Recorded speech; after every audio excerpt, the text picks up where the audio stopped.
Morning વિદ્યાર્થી મિત્રો, કેમ છો બધા? મજામાં રહેશો. વિદ્યાર્થી મિત્રો, આજે આપણે ધોરણ 8 વિષય ગણિત પ્રકરણ નંબર 3 ચતુષ્કોણની સમજ એના વિશે આપણે અભ્યાસ કરવાનો છે. ચતુષ્કોણની સમજ આ પાઠની અંદર જેટલાઓ મુદ્દા આવે છે એ બધા જ મુદ્દાઓ આપણે એક જ વિડીયોમાં આપણે જોવાના છે. તો પહેલા આપણે સ્ટાર્ટ કરીએ. વક્ર. વક્ર એટલે શું?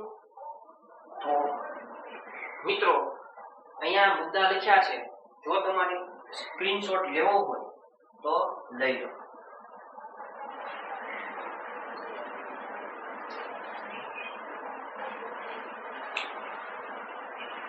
ચલો આપણે સમજીએ વક્ર એટલે શું. પેન્સિલ ઉપાડ્યા વગર જે આકૃતિ દોરવામાં આવે છે તેને વક્ર કહે છે. એટલે કે તમે કોઈ પણ પેન લેવાની અને તમારે ચિત્ર દોરવાનું છે ગમે એવું, તો આપણે આ ચિત્રને આપણે કહીએ છીએ વક્ર. બીજું ચિત્ર જોઈએ. આ પણ શું છે? વક્ર. એટલે પેન્સિલ ઉપાડ્યા વગર તમે જે ચિત્ર દોરો છો એને કહેવાય છે વક્ર. વક્ર બે પ્રકારના હોય, એક ખુલ્લું વક્ર અને એક બંધ વક્ર. જેમાં જગ્યા હોય, આ ખુલ્લું કહેવાય બંધ કહેવાય? સ્વાભાવિક છે, ખુલ્લું કહેવાય. આવું આપણે અગાઉના ધોરણમાં શીખી ગયા. ત્યાર પછી 8મા ધોરણમાં બહુકોણ એટલે શું? વ્યાખ્યા પરીક્ષામાં પૂછાય છે. બહુકોણ એટલે શું? ફક્ત રેખાખંડથી બનતો સાદો બંધ વક્રને બહુકોણ કહે છે. આમાં જુઓ તો 3 પ્રકારના શબ્દ તમારે યાદ રાખવાના. પહેલો શબ્દ રેખાખંડ, બીજો શબ્દ સાદો અને ત્રીજો શબ્દ બંધ.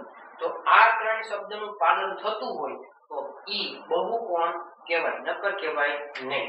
તો કોઈ પણ ચિત્ર છે હંમેશા શેનું બનેલું હોવું પડે? રેખાખંડથી બનેલું હોવું જોઈએ.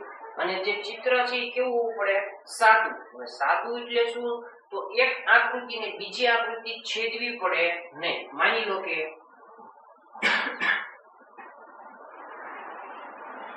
આ ચિત્ર સાદું કહેવાય ના. કેમ? કારણ કે આ ચિત્રને આ ચિત્ર છેદે છે, એટલે એકબીજાને ભેગા થાય છે, એટલે સાદું ચિત્ર કહેવાય નહીં. એવું ચિત્ર હોય તો આપણે સાદું કહી શકાય નહીં, બાકીનું સાદું કહેવાય. તમે જુઓ તો ફક્ત રેખાખંડથી બનતો સાદો બંધ, ચિત્ર પણ કેવું હોવું પડે? બંધ જ હોવું જોઈએ, તો જ એને બહુકોણ કહેવાય. તો પહેલું તમે જાણો છો ત્રિકોણ. આ ત્રિકોણ રેખાખંડથી બનેલું છે? હા. શું ચિત્ર સાદું છે? એટલે કે કોઈ આકૃતિને છેદે છે? ના. શું બંધ છે આ ચિત્ર? હા. એનો મતલબ 3 શબ્દનું પાલન થાય છે. તેથી ત્રિકોણ છે એને આપણે બહુકોણ કહી શકાય છે. ત્યાર પછી ચોરસ. ચોરસને બહુકોણ કહેવાય? હા. કેવી રીતે? તો ચિત્ર રેખાખંડથી બનેલું છે? હા. ચિત્ર સાદું છે? હા. શું ચિત્ર બંધ છે? હા. એનો મતલબ 3 શબ્દનું પાલન થાય છે. એટલા માટે ચોરસ છે એને આપણે બહુકોણ કહી શકાય છે. ત્યાર પછી પંચકોણ. રેખાખંડથી બનેલું, સાદું છે, બંધ છે? હા. 3 વસ્તુ આમાં લાગે છે, એટલા માટે પંચકોણને પણ બહુકોણ કહેવાય. ઘણા બધા આવા ઉદાહરણો છે. જેમ જેમ આપણે અભ્યાસ કરશું એમ આપણે શીખતા જઈશું. ત્યાર પછીનો પોઈન્ટ કે જે આપણે જાણીએ છીએ, ત્રિકોણ. ત્રિકોણની વ્યાખ્યા શું? તમને ખબર હોય નાના ધોરણમાં ત્રિકોણને 3 બાજુ હોય છે, 3 શિરોબિંદુ હોય છે અને 3 ખૂણા હોય છે. આવું તમે અગાઉના ધોરણમાં શીખી ગયા. આપણે વાત કરીએ છીએ ત્રિકોણની વ્યાખ્યા. ત્રિકોણની વ્યાખ્યા 3 બાજુ ધરાવતા બહુકોણને ત્રિકોણ કહે છે. પાછો પ્રશ્ન, બહુકોણ એટલે શું? તો ફક્ત રેખાખંડથી બનતા સાદા બંધ વક્રને બહુકોણ કહે છે. તો એમાં 3 શબ્દ રેખાખંડ, સાદો અને બંધ જો ત્રણે ત્રણ લાગતા હોય તો બહુકોણ કહેવાય અને કહેવાય. ત્યાર પછી ચતુષ્કોણની વ્યાખ્યા આપણે જાણીએ છીએ. ચતુષ્કોણની કેટલી બાજુ હોય? 4. ચતુષ્કોણના શિરોબિંદુ કેટલા હોય? 4. ચતુષ્કોણના ખૂણા કેટલા હોય? 4. અને બધું 4 આવેલું છે. અહીંયા ચતુષ્કોણની વ્યાખ્યા 4 બાજુ ધરાવતા બહુકોણને ચતુષ્કોણ કહે છે. એમાં કેટલી બાજુ હોય? કુલ 4. ત્યાર પછી આપણે જાણીએ છીએ ત્રિકોણના ત્રણેય ખૂણાનો સરવાળો 180 અંશ થાય. આપણે એ પણ જાણીએ છીએ ચતુષ્કોણના ચારેય ખૂણાનો સરવાળો 360 અંશ થાય છે. આવું બધું આપણે અગાઉના ધોરણમાં શીખી ગયા હતા. ત્યાર પછી પરીક્ષામાં પૂછાઈ શકે કે કોઈ પણ આકાર હોય એમાં બધા જ ખૂણાનો સરવાળો કેટલો થશે. તમને કીધું હોય કે પંચકોણ છે એના પાંચેય ખૂણાનો સરવાળો કેટલો થાય, એ તમને યાદ હોય નહીં. ચતુષ્કોણનો બધાને ખબર હોય કેટલો હોય? 360. પણ પંચકોણનો કીધું હોય તો એ ખબર નથી. તો એના માટેનું સૂત્ર યાદ રાખવાનું, કૌંસમાં n - 2 અને ગુણ્યા 180. n એટલે શું? બાજુઓની સંખ્યા. પંચકોણની કેટલી બાજુ હોય? 5. મૂકો અહીંયા 5 5 - 2 ગુણ્યા 180. 5 માંથી 2 જાય 3 3 ગુણ્યા 180. 18 54 એટલે કે 540. એટલે કે એનો મતલબ એવો થાય પંચકોણના પાંચેય ખૂણાનો સરવાળો 540 અંશ થાય છે. આવી રીતે તમને કોઈ પણ આકાર આપ્યા હોય તો આ સૂત્રની મદદથી તમે સરળતાથી બધા જ ખૂણાનો સરવાળો શોધી શકો. સૂત્ર શું? કૌંસમાં n - 2 ગુણ્યા 180. n એટલે બાજુઓની સંખ્યા. ચલો સામે બહુકોણમાં બાજુની સંખ્યા અને એનું નામ. આપણે જાણીએ છીએ ત્રિકોણની કેટલી બાજુ હોય? 3. એટલે 3 બાજુ વાળા નામ ત્રિકોણ. 4 બાજુ ધરાવતા બહુકોણને ચતુષ્કોણ કહેવાય. 5 બાજુ ધરાવતા બહુકોણને પંચકોણ કહેવાય. 6 બાજુ ધરાવતા બહુકોણને ષટકોણ કહે છે. 7 બાજુ વાળા નામ સપ્તકોણ. 8 બાજુ વાળા નામ અષ્ટકોણ. ઓકે. ત્યાર પછી વિકર્ણ. જે બહુકોણમાં, તો પાછો શબ્દ આવી ગયો બહુકોણ. ખાસ આ શબ્દ જરૂરી છે. કેમ?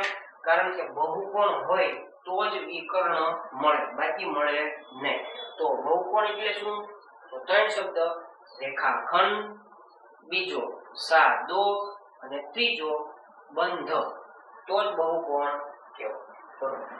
જે બહુકોણમાં ક્રમિક ન હોય તેવા શિરોબિંદુને જોડતો રેખાખંડ એટલે એનું નામ છે વિકર્ણ. તો અહીંયા મેં ચિત્ર દોર્યા છે, એમાં વિકર્ણ દર્શાવવાના બાકી છે. પહેલા આ જોઈ લઈએ. વિકર્ણ એટલે શોર્ટકટ રસ્તો. આ મેં મારી રીતે બનાવેલું છે. વિકર્ણ એટલે શોર્ટકટ રસ્તો. આ જે એક છોકરો છે એને કોના ઘરે જવું હોય? સી ના ઘરે જવું છે. તો શું શોર્ટકટ રસ્તે જઈ શકે? હા. અને વિકર્ણ ક્યાં મળે? હંમેશા અંદરથી નીકળે. તો વિકર્ણ એટલે શોર્ટકટ રસ્તો. એમાં કોના ઘરે જવું છે? સી ના ઘરે. આને કહેવાય વિકર્ણ એ સી. ચલો હવે બીજો વિકર્ણ મળશે શોર્ટકટ રસ્તો. હા.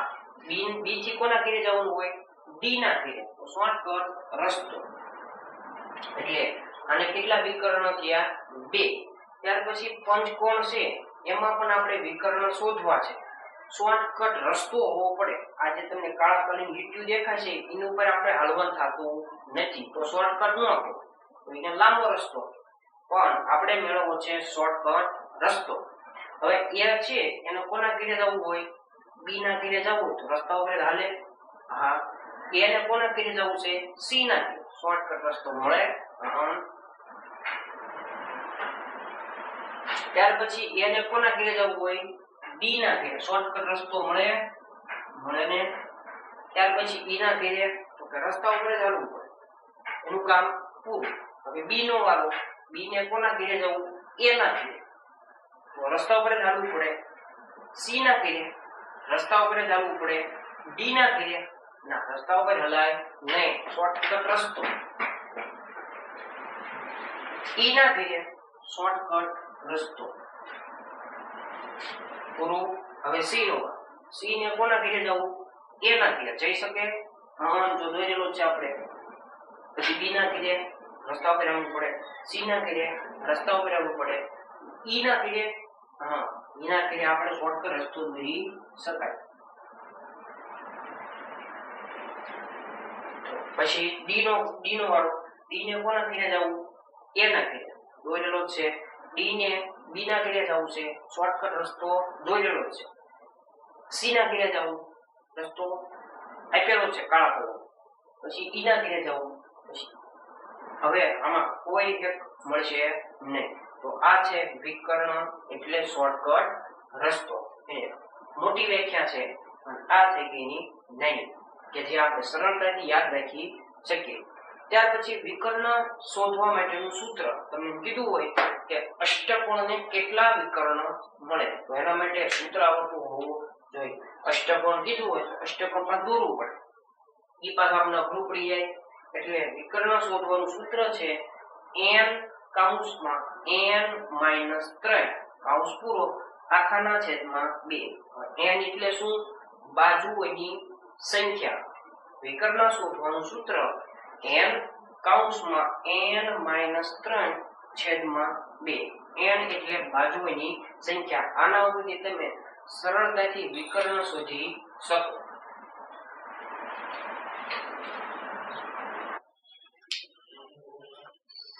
હવે બહિર્મુખ બહુકોણ કોને કહેવાય? જે બહુકોણમાં બધા જ વિકર્ણ આકૃતિની અંદરના ભાગમાં મળતા હોય તેવા બહુકોણને અંતર્મુખ બહુકોણ કહે છે. સૌપ્રથમ હોવું શું પડે? બહુકોણ. બહુકોણ થવા માટેના 3 શબ્દ. પહેલો શબ્દ રેખાખંડ, બીજો શબ્દ સાદો અને ત્રીજો બંધ. તો જ બહુકોણ કહેવાય. તો બધા વિકર્ણ ક્યાં પડે? અંદરના ભાગમાં મળતા હોવા જોઈએ. વિકર્ણ એટલે શોર્ટકટ રસ્તો. તો તમે જુઓ તો આકૃતિમાં જે વિકર્ણ છે ક્યાં છે? આકૃતિની અંદર. એટલે આ જે આકૃતિ છે ઈ બહિર્મુખ બહુકોણની છે. અહીંયા બહિર એટલે બહારનું. બહારનું વિરોધ કરી નાખો તો શું થાય? અંદર. એટલે વિકર્ણ ક્યાં હોય? બધા અંદરના ભાગમાં. બીજી આકૃતિ છે એના વિકર્ણ ક્યાં છે? અંદરના ભાગમાં. એટલે જવાબ શેમાં હોય?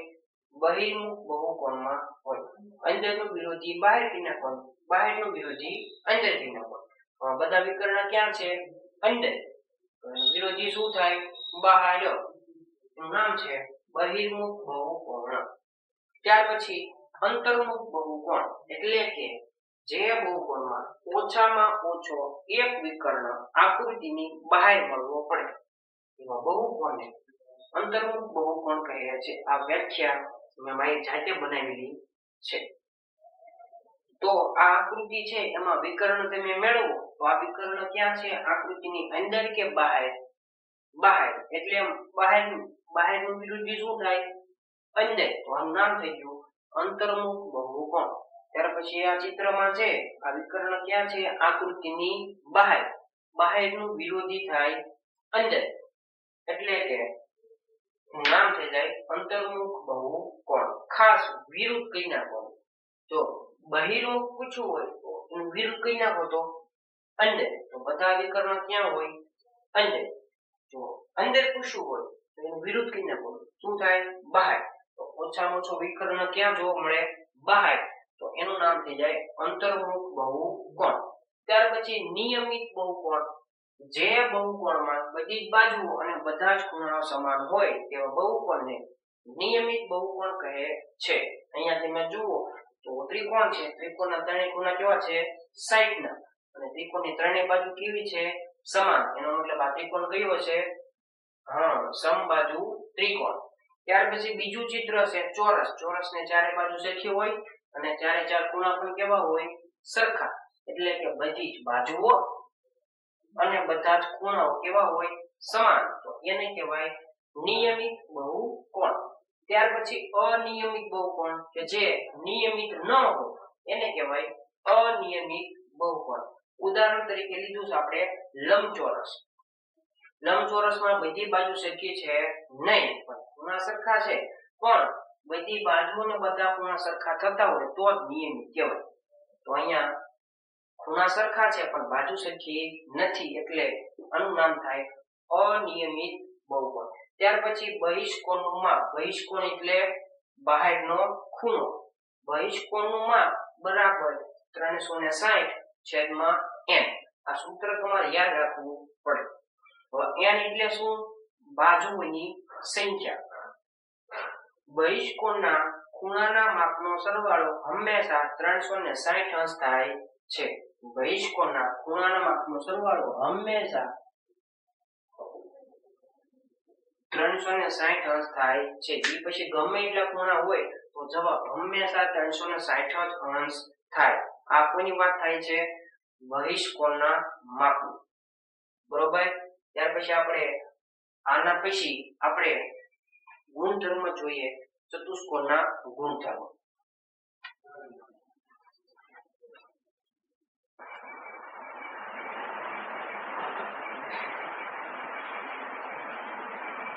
હવે આપણે ચતુષ્કોણના પ્રકાર વિશે અભ્યાસ કરીએ. ચતુષ્કોણના કુલ 6 પ્રકાર છે. પહેલો પ્રકાર સમાંતર બાજુ ચતુષ્કોણ, બીજો સમબાજુ ચતુષ્કોણ, ત્રીજો ચોરસ, લંબચોરસ, પતંગાકાર ચતુષ્કોણ અને છેલ્લો સમલંબ ચતુષ્કોણ.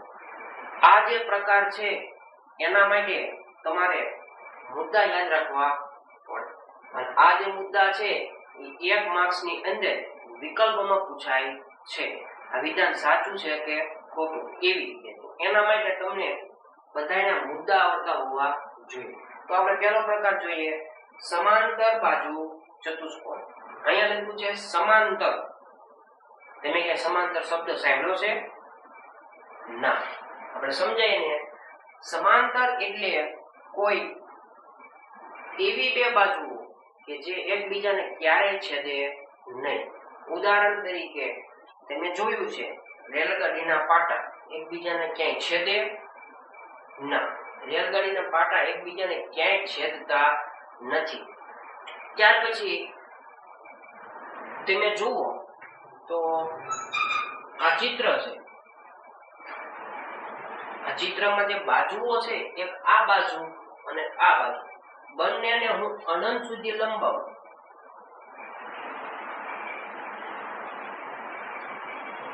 તો શું એકબીજાને ક્યાંય ભેગા થશે? ના. તેવી જ રીતે તમારું ધોરણ 8 નું ગણિત વિષયનું પાઠ્યપુસ્તકમાં જે બે કોર્નર છે, બરોબર, તો શું અનંત સુધી લંબાવો તો એકબીજાને ક્યાંય છેદશે? ના. આવા ઘણા બધા ઉદાહરણ છે કે જે બે બાજુઓ એકબીજાને છેદતી નથી. એટલા માટે આપણે એને કહીએ છીએ સમાંતર બાજુ. પછી ચતુષ્કોણને કેટલી બાજુ હોય? 4. અહીંયા તમે જુઓ તો સમાંતર બાજુ ચતુષ્કોણનું આકૃતિ દોરેલી છે.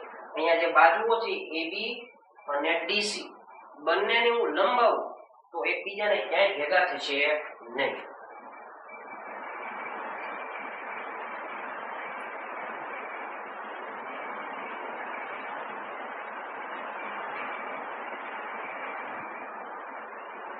અહીંયા તમે જુઓ આ તો AB છે અને DC છે, અનંત સુધી આમ લંબાવું તો પણ ક્યાંય ભેગા થશે નહીં. એટલા માટે AB અને DC કેવી બાજુઓ કહેવાય?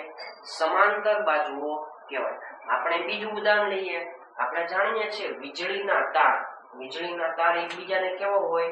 સમાંતર હોય. તો સમાંતર ન હોય તો તમને ખબર જ છે શું થાય, બરોબર. અહીંયા AD અને BC એ પણ કેવી બાજુઓ છે? સમાંતર બાજુઓ છે. અનંત સુધી લંબાવવું તો એકબીજાને ક્યાંય ભેગા થશે નહીં. હવે આપણે પોઈન્ટ જોઈએ. સામસામેની બાજુઓ સમાન અને સમાંતર હોય છે તો સામસામેની બાજુ કઈ કહેવાય?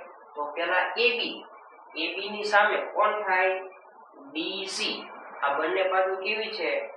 સરખી છે અને પછી સમાંતર રહી છે.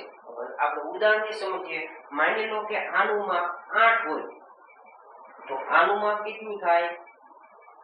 8 જ થાય. બંને કેવો હોય? સામસામેના સરખા થાય. માની લો કે BC નું માપ 7 સેમી હોય તો AD નું માપ કેટલું થાય 7 સેમી થાય. એટલે પહેલો પોઈન્ટ સામસામેની બાજુઓ સમાન અને સમાંતર હોય છે. ત્યાર પછી બીજો પોઈન્ટ સામસામેના ખૂણા સમાન હોય છે. તો અહીંયા તમે જુઓ તો આ જે ખૂણો A છે એની સામેનો ખૂણો કયો થાય A ની સામેનો ખૂણો થાય C વાળો. સામસામેના ખૂણા કેવા હોય છે સમાન હોય છે. આનું માપ 50 હોય તો આનું કેટલું થાય 50. આનું માપ 85 હોય તો આનું માપ કેટલું થાય 85 થાય. સામસામેના ખૂણા સમાન હોય છે. તેવી જ રીતે આ ખૂણો B અને એની સામેનો ખૂણો કયો થાય ખૂણો D કેવા થાય સરખા થાય. માની લો કે B નું માપ 100 હોય તો D નું માપ કેટલું થાય 100 જ થાય. કેવી રીતે એનો નિયમ છે સામસામેના ખૂણા સમાન હોય છે. ત્યાર પછી વિકર્ણ પરસ્પર છેદે છે એટલે કૌંસમાં દુભાગે છે. વિકર્ણ એટલે શોર્ટકટ રસ્તો. અહીંયા તમે જુઓ તો શોર્ટકટ રસ્તો બનાવેલો છે.